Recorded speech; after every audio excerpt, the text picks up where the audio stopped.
中国军舰北上日本海，日本多少带点心虚，太平洋恐怕也会发生危险。面对强盗恶霸，中国只有亮剑出拳。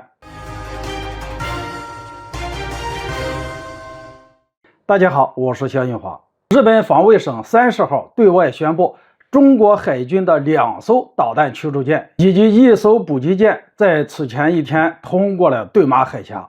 从东海北上日本海。日本方面在发现后，第一时间派出了舰队对中国军舰进行了监控。这里需要提及的是，美日韩3国即将展开一次联合军事演习。在这样的情况下，日本自卫队关注中国军舰的动向，很大程度上是怕中国展开什么动作。尽管美日韩3方举行联合演习一事，至今没有对外给出具体的信息，但从日本这次面对中国军舰的反应来看，没那么简单。随着美国对中国的敌意持续增强，日韩这2个跟班必然会紧跟着美国，站在中国的对立面。所以这3个国家展开军事活动能有什么好事呢？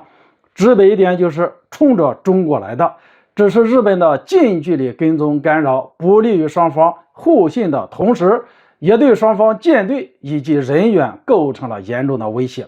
如果说中国军舰北上日本海让日本紧张的话，那么除了紧张，日本估计多少带点心虚。这段时间，日本频频跟在美国身后攻击中国，甚至包括派出间谍来华。面对这一事，日本方面嘴上说着希望能够对华进行访问，缓和和中国之间的关系，行动上却打算找中国要人，没有丝毫反省的迹象。坦白来说，就算中国再好说话，到了这一步，人次已经被消耗光了。毕竟连间谍都能派出来，日本还有什么是干不出来的呢？拜登政府的支持和力挺让日本有了底气，可不代表日本不害怕。前几天我外交部发言人就日本福岛第一核电站向太平洋排放废水一事进行了表态，声称日本发布的核废水是安全清洁无害的报告，并没有得到第三方的认证，